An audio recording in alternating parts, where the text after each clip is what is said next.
Caroline Colas, and I am the Senior Director of Health and Wellness at the Marlene Meyerson JCC Manhattan. Today in our Lunch and Learn series, a series with the Whole Being Institute, we're going to be speaking with Rick Prater, and we're going to be learning about how to design real life change. Rick asked the question, have you found yourself tired, overwhelmed, and without willpower as we move into fall? Let's face it, change can be challenging, especially when the pandemic has diminished our willpower. Rick is going to talk today about how we can create new behaviors to accomplish our goals. We will discuss the 4-step process to success. 1, keep it simple. 2, narrow your focus. 3, find a routine. And 4, practice. Reminds me of that joke, how do you get to Carnegie Hall? Practice. Let me let you know a little bit about Rick. Rick Prater is an industrial designer. He lives and works in New York City. He's applying his human-centered design approach to drive innovation and growth for some of the world's leading businesses. And for 7 years, he has mentored and trained individuals on how to apply design methodology to their own work and lives. He shares them in his new book, Our Design Challenge, for anyone who feels stuck by life's obstacles, struggles, or traumas. Rick, welcome to the call. Thank you so much for joining us today and talking about this important topic, which is, ugh, I feel stuck. What do I do now? This is not what we were talking about a little bit before, which is surge capacity. When this first started, the pandemic started, it was like, is it going to be, I remember the JCC, we were saying, well, let's close for two weeks and then see what happens.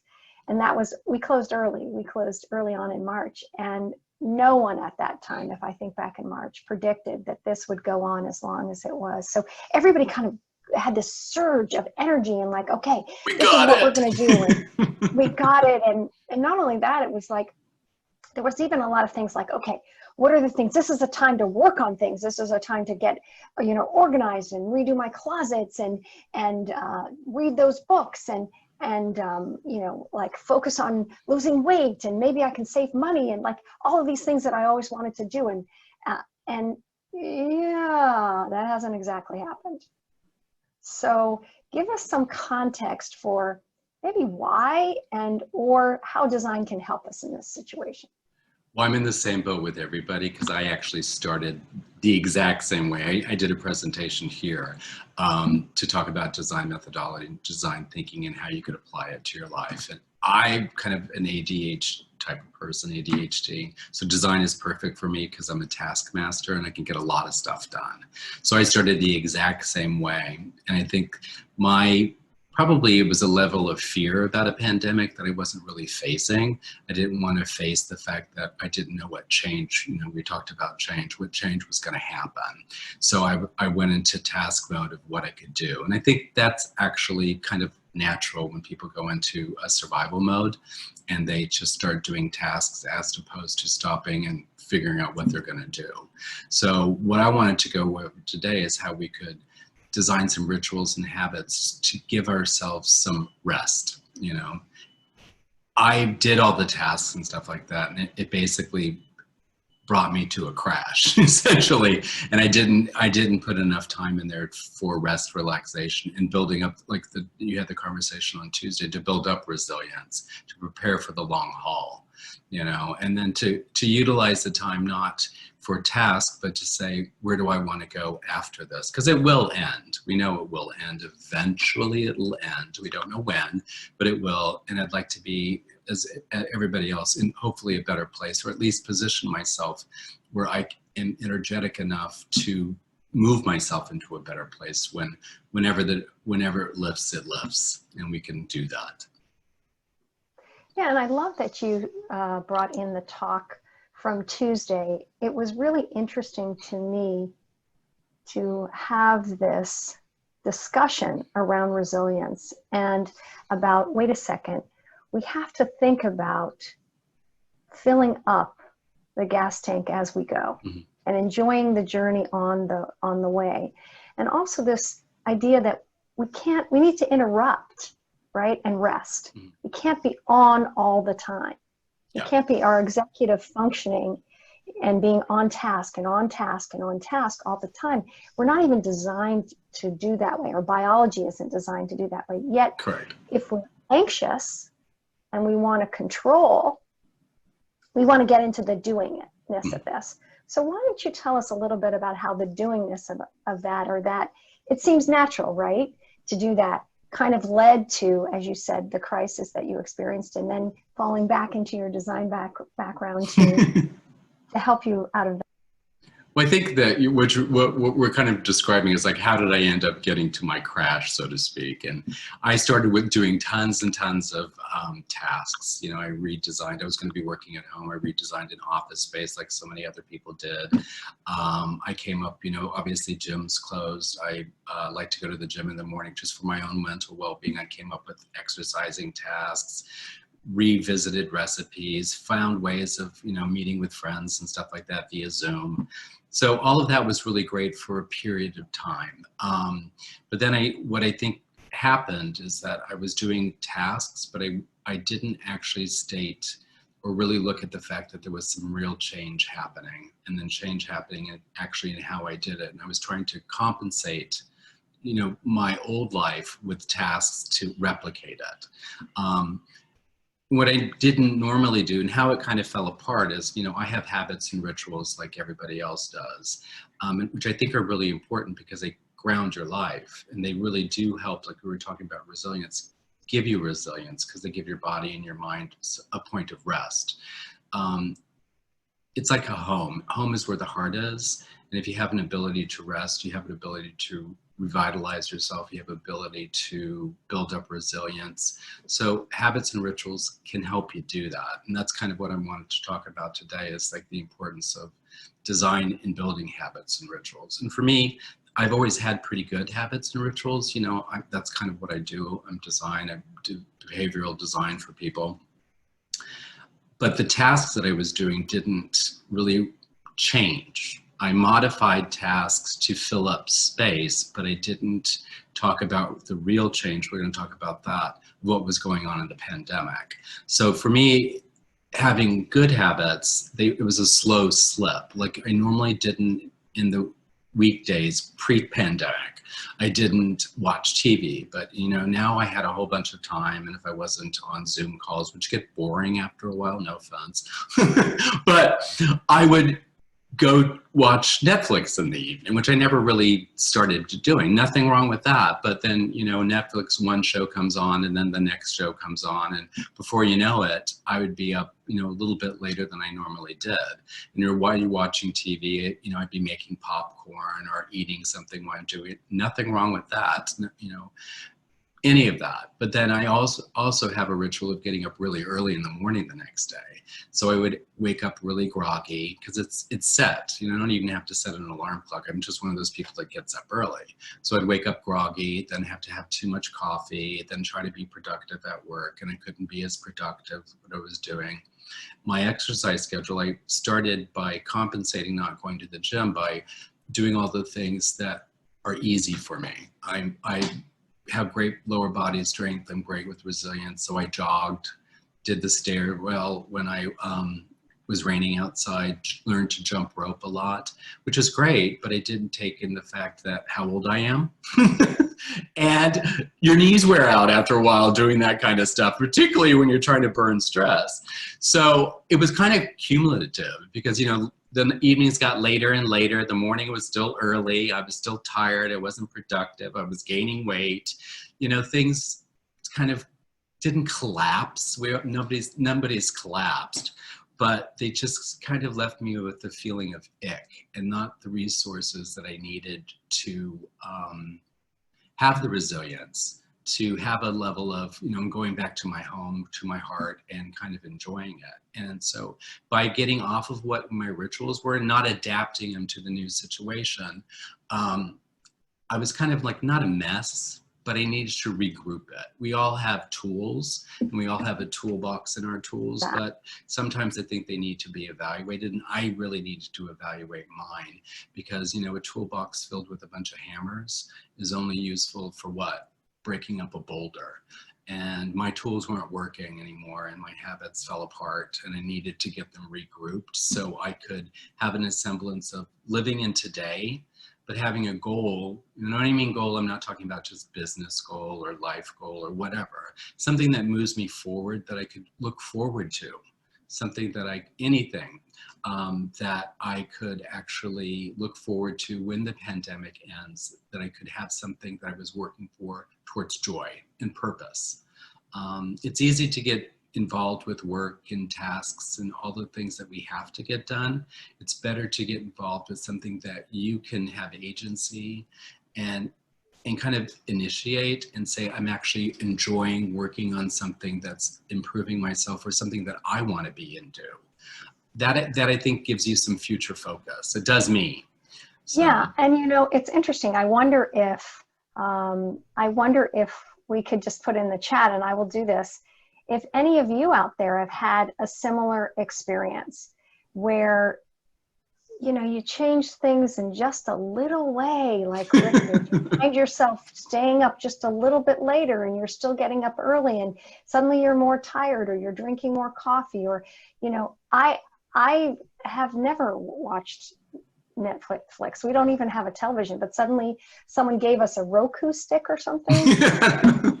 And I wasn't feeling well one day. I think I watched this show Glee. Have you heard of this show Glee? It's from ages ago, right? I think I watched an entire day of Glee. And my niece walked by and she goes, "What are you doing?" She was not used to seeing me that. So if you guys experience that, please put in the chat some of the things that you have found yourself doing that you have never done. Habits that, not that they're judging, I enjoyed it, but it just wasn't healthy for me in the long run to do that. And then the brain, right? That was enjoyable and that was pleasurable. I kind of wanted to do it the next day.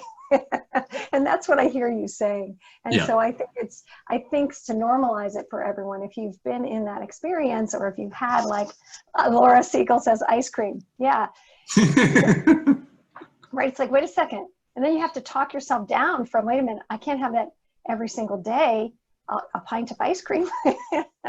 Right. So I think this is important, because it's the small changes make you can experience big results with it, and a big difference. So thank you, Rick. I think this is going to be really a fascinating conversation.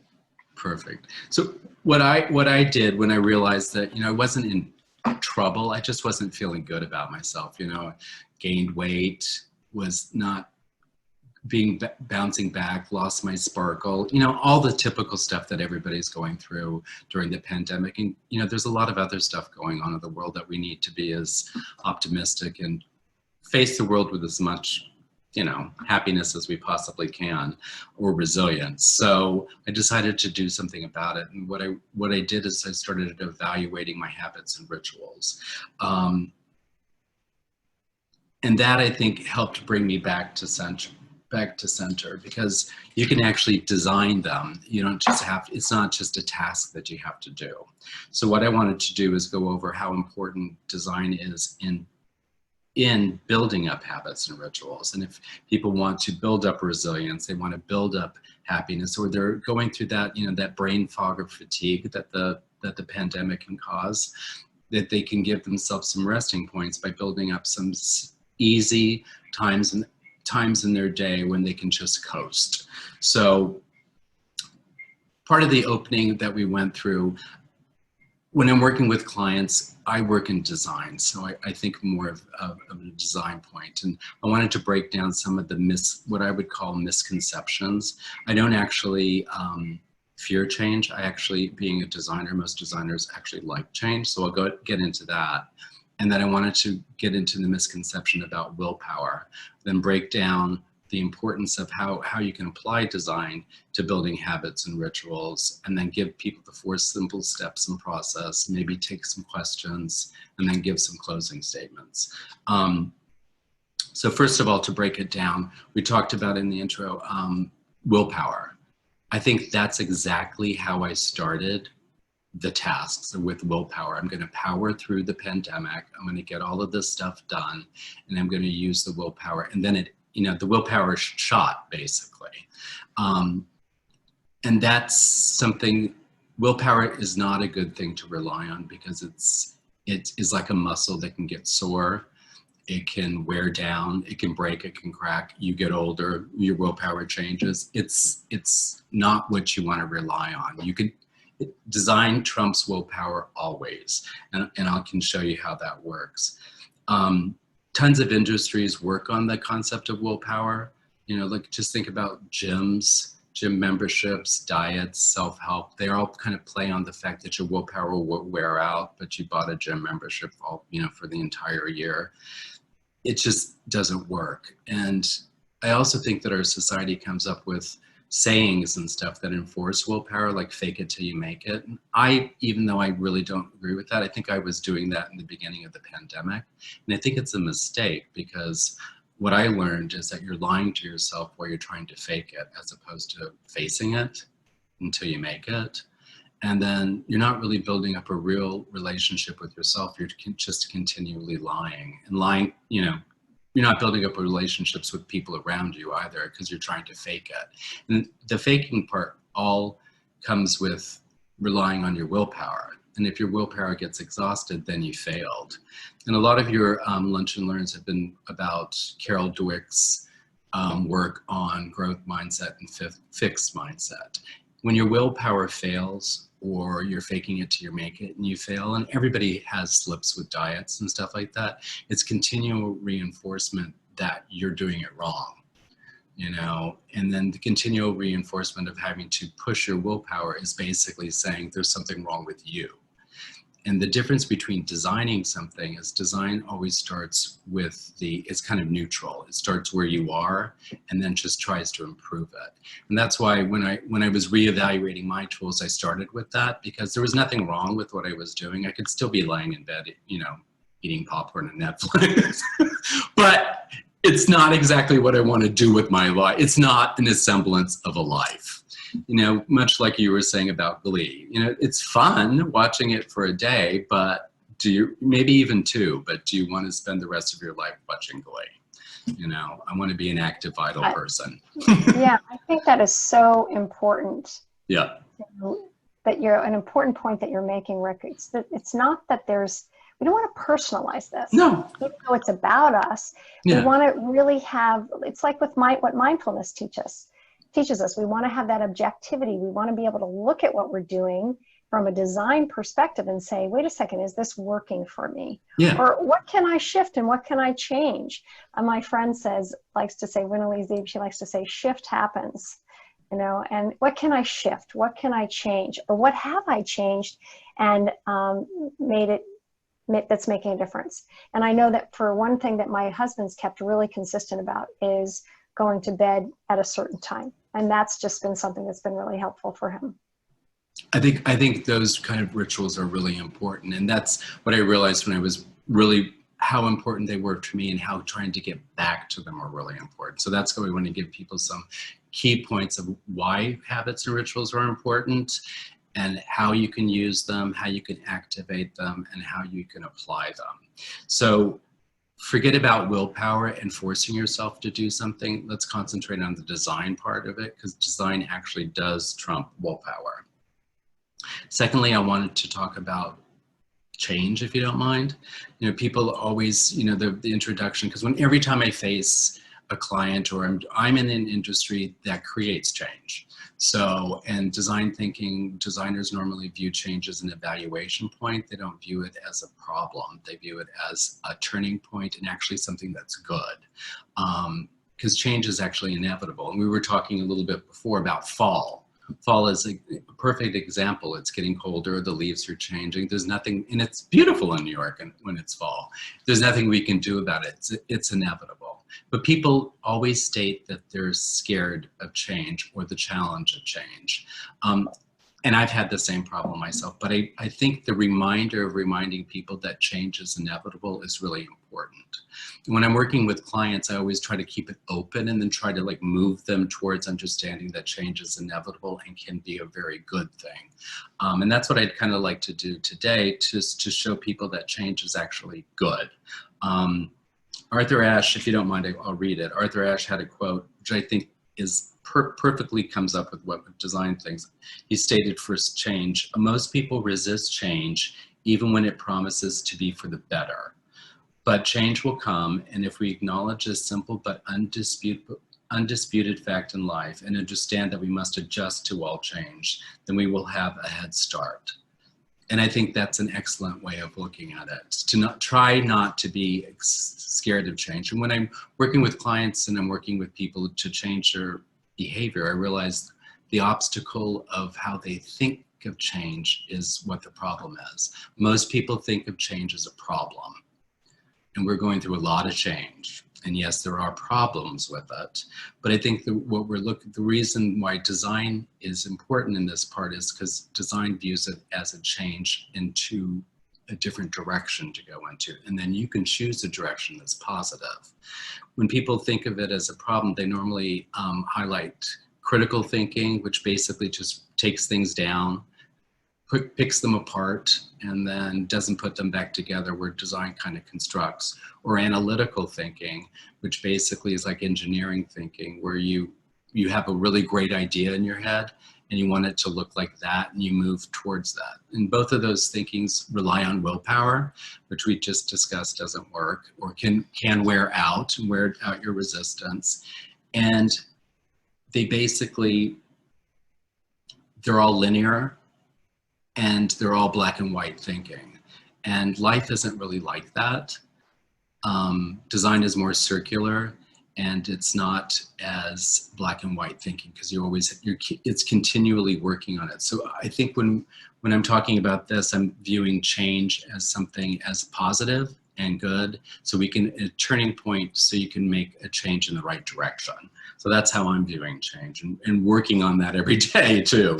And Rick, I just wanted to point out a wonderful conversation that's going on in the chat.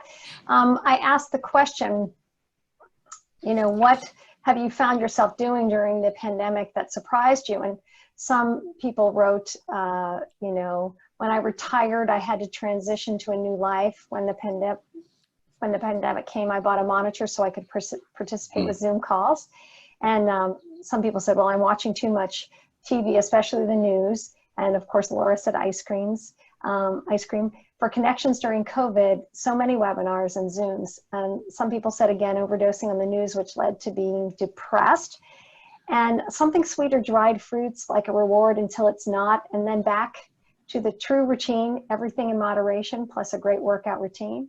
And then, of course, I reminded them that what you said, which I loved, which was design trumps willpower, and face it until you make it, which is, in positive psychology, we talk about the importance of authenticity, authentic leadership, being authentically yourself, being seen. Lisa was commenting that she thought it might be very difficult to transition back when things normalize. And then Lois had a great story. She said, I definitely spent 12 hours a day at first watching TV. But then I progressed and started cooking. I purged everything I own and completely redid my humble abode, home edit. Got rid of 7 bags of clothing, purses, papers, reframed my life. As I was forced into retirement in March, I kept off 33 pounds. All in all, I thrived during the pandemic. And then, right, and then Bunny was saying, wow, that's great. And Lois was saying, thanks, I feel so much lighter. And then Manish said, I started a lunch and learn session in Hong Kong following JC's example. Very good. Wonderful. And he did a wonderful session with us on laughter yoga.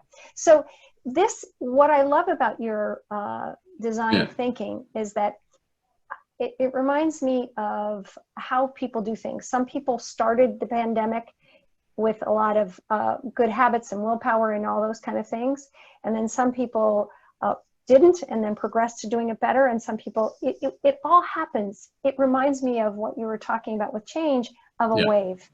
The ocean, right? A wave gathers energy, it crests, and then it crashes, and then it comes back into itself and again. So we have these cycles, and nature teaches us that we're designed to go through these cycles. We're not designed to be on and perfect the whole time. So I love what you're talking about. I think it's really important.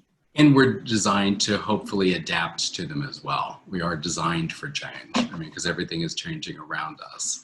So it's our way of thinking about it that sometimes we need to put a different hat on. That's basic. There's nothing wrong with any form of thinking, but sometimes you put on a different hat and you see the world a little bit different.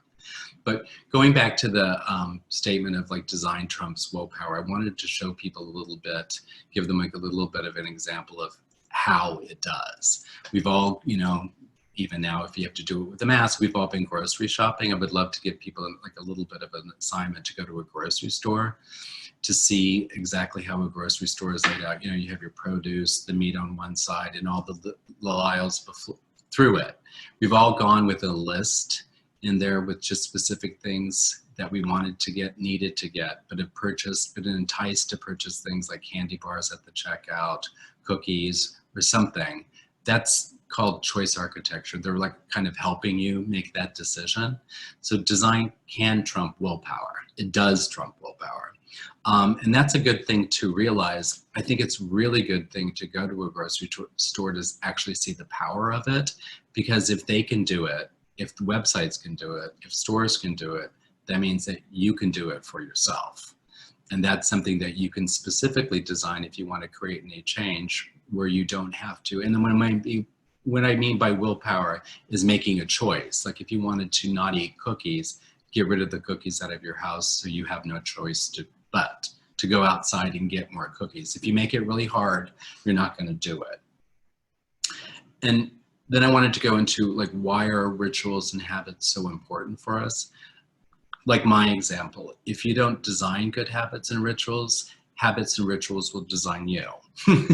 And sometimes that's not so good. So it's much better for you to have the focus and control on it and at least evaluate something. So before things like spin out, you can do something about it.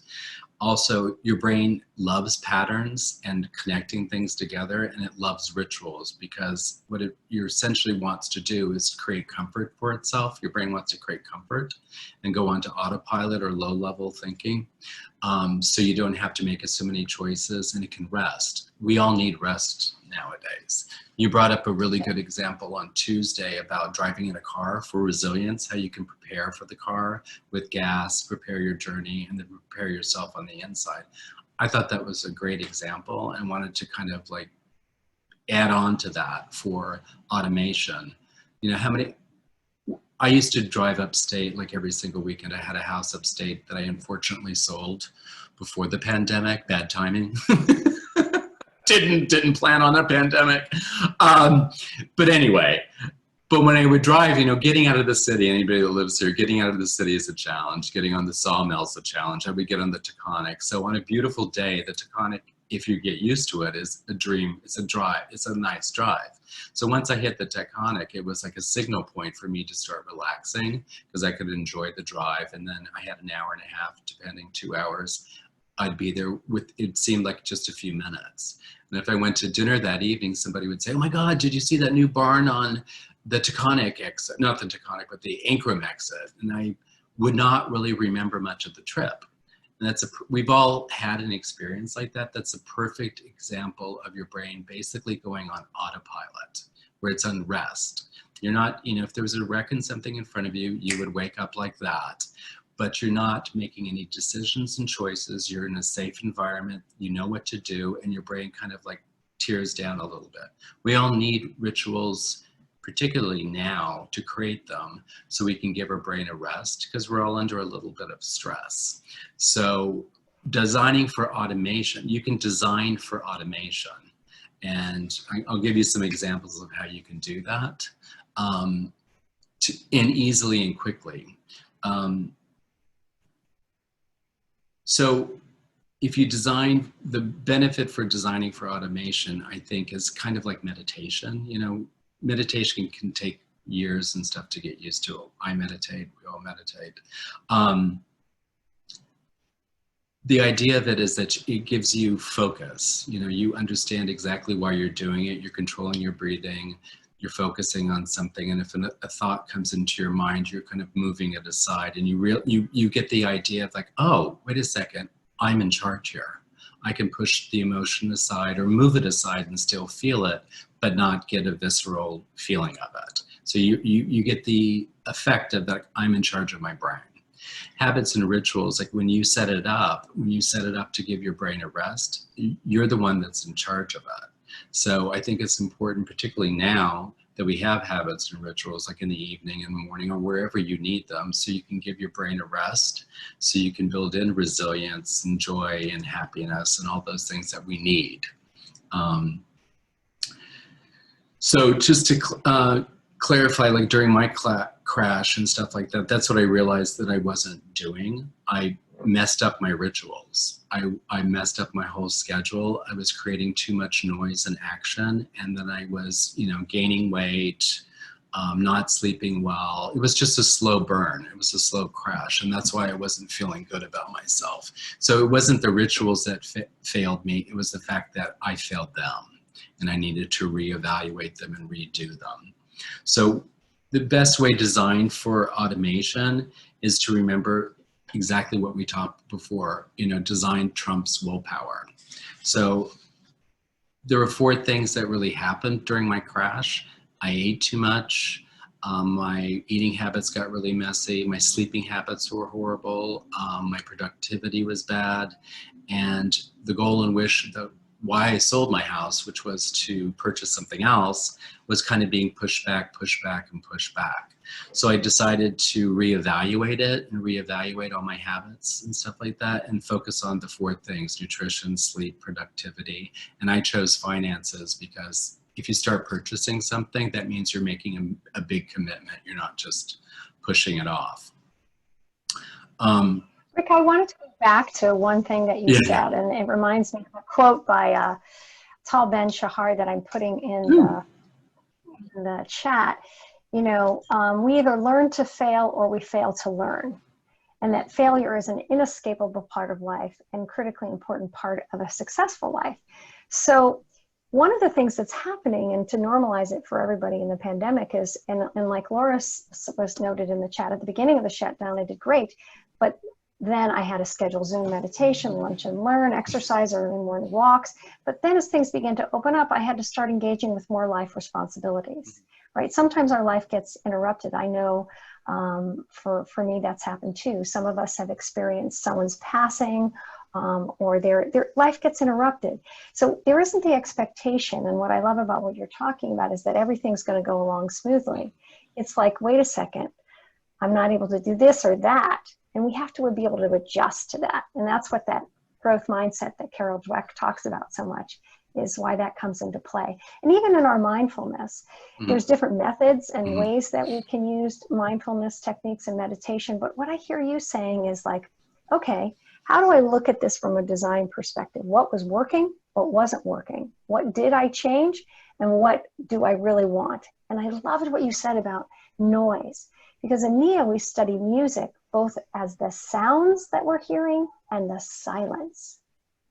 So if we think about music as being sounds that are birthed from silence, and we think about design, and it sounds like you're heading that direction, as what is too busy, or what has too much clutter in it, and what do I need to look at that? Again, not to shame myself or blame myself, but to say, wait a second, from a structural point of view, where is there too much noise? Yeah. Is that what you're saying? Yes. And also, you know, all the things that you're talking about, like meditation stuff, that can take years to get to the point where you're actually moving your thoughts aside. But when you design something, when you force a choice, like, you know, design trumps willpower, or you force automation, you can do it in a matter of minutes.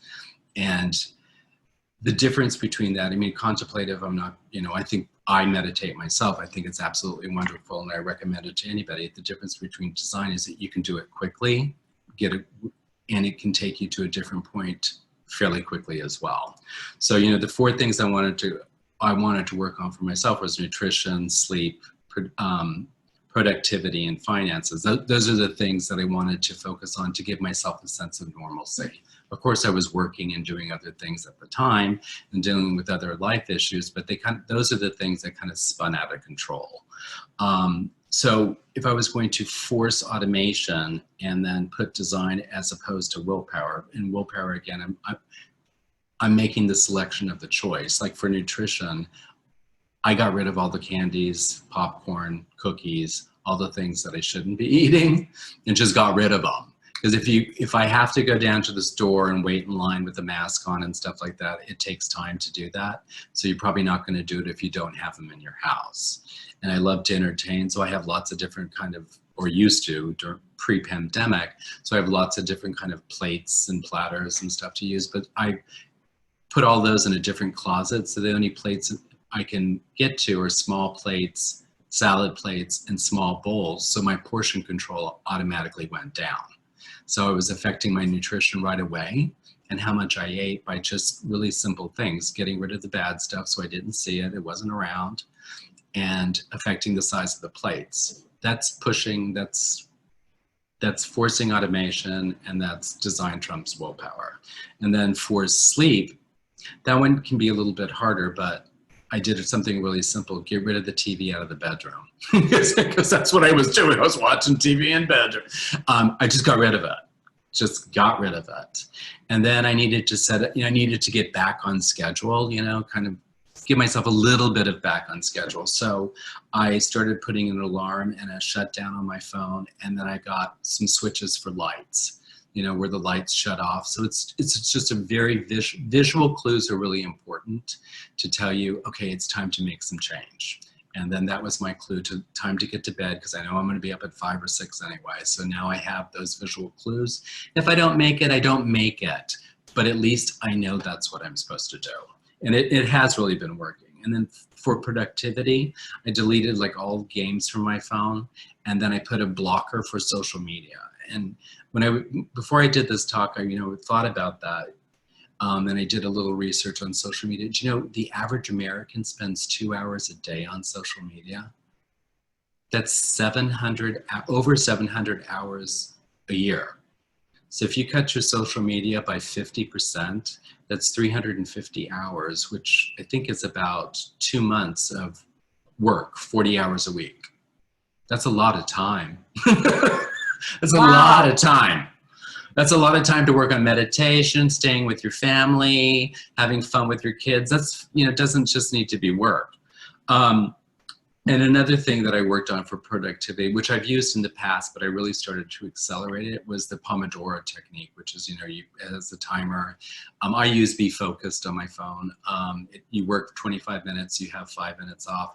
But if you do it I don't do it all day long, some people do, but I do it for a couple of hours when I'm working, and it really does keep you focused. And then for finances, the reason I selected finances, because I sold my house and my car because I was going through a life change, but also I wanted to activate another one, purchase a home somewhere else. Nothing makes that come true better than buying something. Like, saving up for something, putting a down payment on something. Nothing makes the dream come true more than actually having to tangibly do something. So that's why I picked finances. And then I just basically called service providers, started saving some money, got the rates lowered, cable, phone, stuff like that, and started moving the money aside for a move and flights when I can fly. And then started taking 10% out of my salary and started moving that aside with the, the money I have for my house. So it's going to be all ready when the pandemic is done, and I can slip into where I want to go. And it's not much, it doesn't sound like anything, but at least it's activated the fact that, oh, I can make this happen and work on it during a pandemic. I don't know how long it's going to last, but it will happen eventually. So when I'm talking about, design trumps willpower, I forced the design to do that. And then I forced the design, or used the design, to activate automation.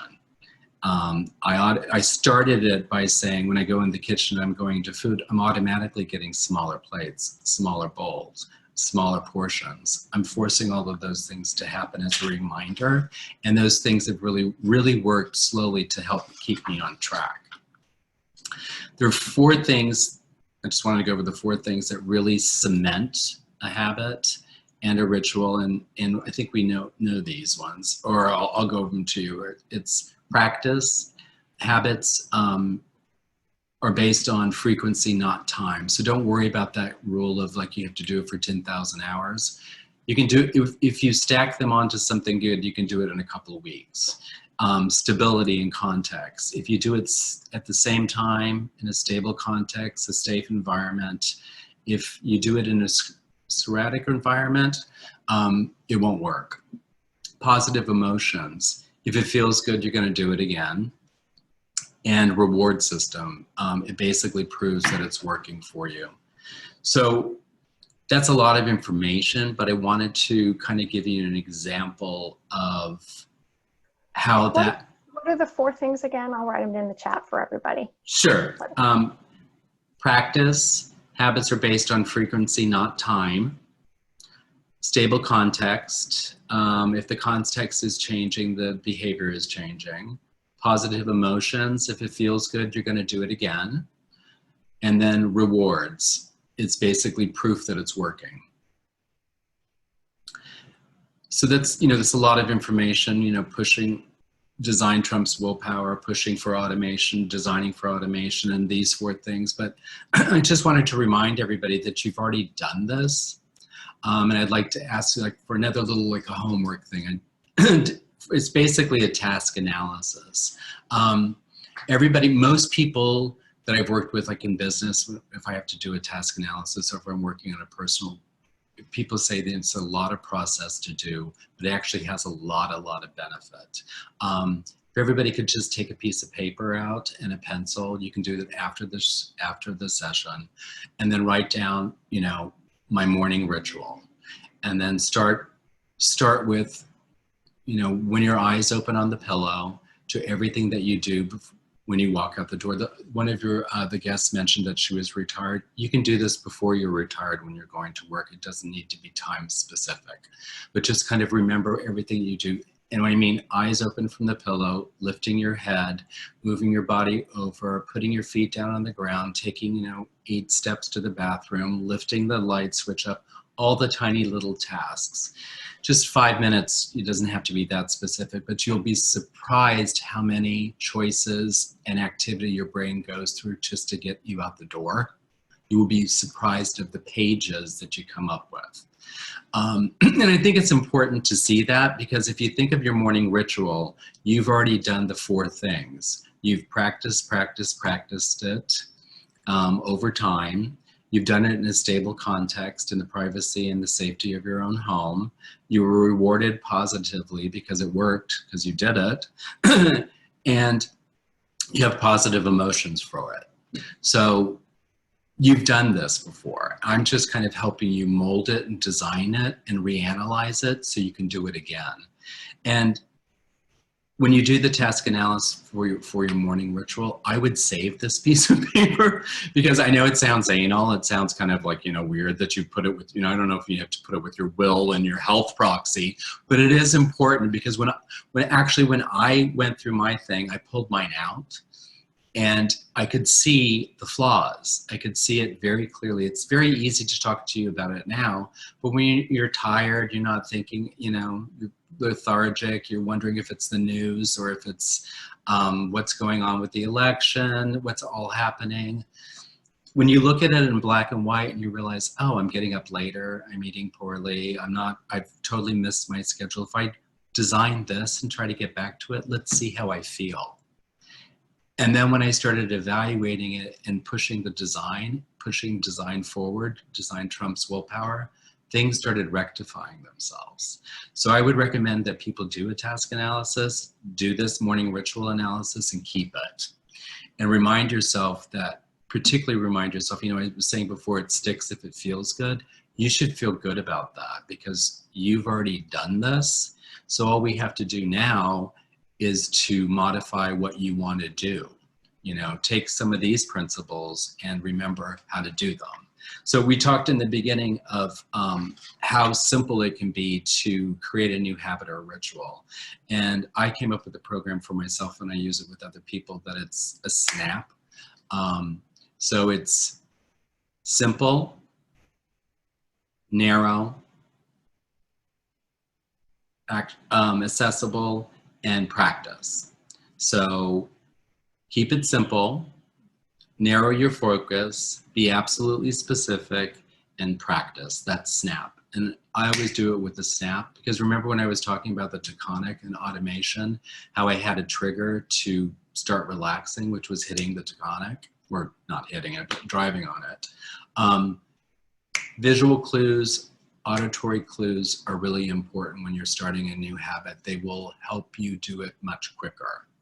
So when I was reworking mine, I realized one of the things, the 3 things I wanted to work on were nutrition, sleep schedule, and productivity and finance as well. All of those things kind of line up because my nutrition, productivity, and sleep schedule were really kind of affected by my fitness.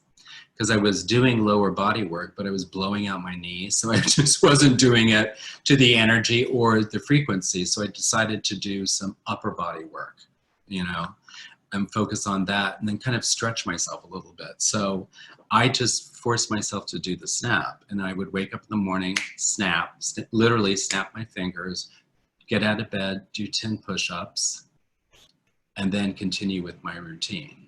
That way I would start the routine of start working on lower body because I wasn't really in the mind frame to do that. I was just stuck in my old habits. So the signal was snap. I was, it's very simple, 10 push-ups. I wanted to work on upper body. I was narrowed the focus, upper body. I was absolutely specific with what I did, get out of bed and do it. And then I practiced. And the point I wanted to make is that the reason why I did it in the morning, I know, is I get out of bed and do 10 push-ups. But if you have a routine that you're already really good at, and I was reworking my morning routine to be good at it, if you stack onto success, your success rate will go 50% higher. So if you're doing a new habit or a routine, if you're really good in the morning, at night, do it then, because your success rate will be much higher. And then once you get used to doing it, then you can change the time frame a little bit. Then I moved the push-ups when I was doing exercising after breakfast and stuff like that. But always start by stacking success, and then just do it in a snap, and it'll make the process much, much, much faster. You'll get into the habit quicker, and it'll become a ritual. If they used to say, 10,000 hours, you probably can do it in 2 to 3 weeks if you do it correctly. Wow, that's amazing, Rick. Well, I mean, and I bet, how many push-ups have you done? Well, it took me. 10. Well, I know. 10. Well, I can tell you when I was jumping rope, my goal was to, and it's harder than what you think, jumping rope. And that's probably why my knees started hurting. I got up to doing it like a minute or 2. And I didn't quite get to 2 minutes, and that's a lot of jumps. And harder than what you think. For push-ups, my goal was to do the 10 and start with upper body. Thank you for the compliments, ladies. I got, I'm up to doing push-ups for a minute. So that's probably, I do a little bit of a plank in the middle there. So we're up to 40 or 50. But, the difference is I'm saving my knees. And you're getting stronger. Yeah. I'm getting stronger. I feel like I'm accomplishing a goal, and it actually did work. And to get me regulated back to doing it, like to get me focusing on, when we were talking about before, that's the benefit of doing this. It really does affect your focus because you're putting your focus on what you can control. We can't control the pandemic. We can't control what's going on in the world. We can control our habits and rituals and how they benefit us. We can control giving our brain a break so we can build up resilience. We can control adding extra time so we can add joy and happiness to our lives. Reminding ourselves that life is good and that, we can give ourselves a break to do that. One of the things I think that was one of the most powerful things that you talked about in your original talk, and you're building on it today, is to have a routine. Yeah. And I know that my husband had 2 friends who got into a little bit of trouble because they didn't create a routine. And, they said, I'm working from home, I can work at any time. So what they were wind up doing was they were working through the night. And they just, because they thought, well, I don't have anything else to do. Do you know what I mean? And so they didn't establish the routines. Now, they say common sense isn't very common, but, these are very smart guys, but they just got into trouble because they kind of thought, well, it doesn't really matter when I go to sleep. but it actually does. Does matter. And you talked about like, treat yourself like a baby, put yourself on a schedule. So let's go back a second and say, if you don't have a morning routine, you actually do have one, right? Is that what you said before? That's what I think most people have. That's why I always pick out the morning routine, because most people have a strong morning routine, whether it's really long, like getting 3 kids out the door and to school and to work and all of those things. I know a lot of us aren't leaving for work anymore. If it doesn't have to be a current morning routine, it can be a past one, or if you have an evening routine that's really set in place. Everybody has one routine that they do without even thinking about it. That's why I normally pick the morning routine, because you have something you do when you get out of bed, whether it's going to the bathroom, getting coffee made, you have something that you don't even think about anymore. It's automated. And that's a ritual. So you have a morning ritual, rituals are basically just stacked up habits. And when they're automated, you don't even think about it anymore. So the gentleman that were saying that, oh, I don't have a routine, they have some form of routine. They're just not aware of it because they no longer think of it, because it's so automated, it's not present. If you were actually with them all day long, monitoring them, you could say, you know, that's your routine. That's your routine. So that's why I always pick morning, because most people have a morning routine. And I think it's important, even if it's only a half an hour, 15 minutes, to monitor that and look at all the tasks that you do on it, because then you realize, I've done this before. And that's the point I'm trying to bring to people, is that I am helping you design it, but you basically have all the tools inside of you to do it. You've done this before. I'm just giving you a way to structure it, and then to improve it, and then to analyze it, and then move on from there. You know, so you can evaluate it, improve your life, and then move on from there. It's behavior modification. It's not, there's something wrong with your behavior. You know, it's basically up to you to say, what can I do with it? And then the extra time that you're going to be saving with your automation or the habits that you build up, that's your joy time, or your play time, or your resilience time, or your meditation time, or your whatever, you know, whatever's bringing you something that's getting you through this other than worry, you know. Yeah, and I want to reinforce for everyone, I've talked to top yoga instructors and people that, you know, are really in the health and wellness field, and everyone's going through this. Like I'm forcing myself to go outside. I'm forcing myself to turn off the news. I'm forcing myself to keep with my routine and not fall into patterns that are not healthy, you know, vices versus are things that are good for us, right? And that's, I think you said it so well when you said, well, it feels good, so I want to repeat it.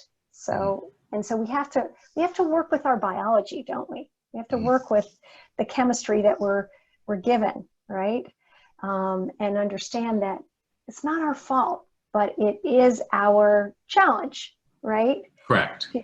To be in a situation where there's a lot of worry, there's a lot of fear, there's a lot of stress, and at the same time, we can prioritize positivity.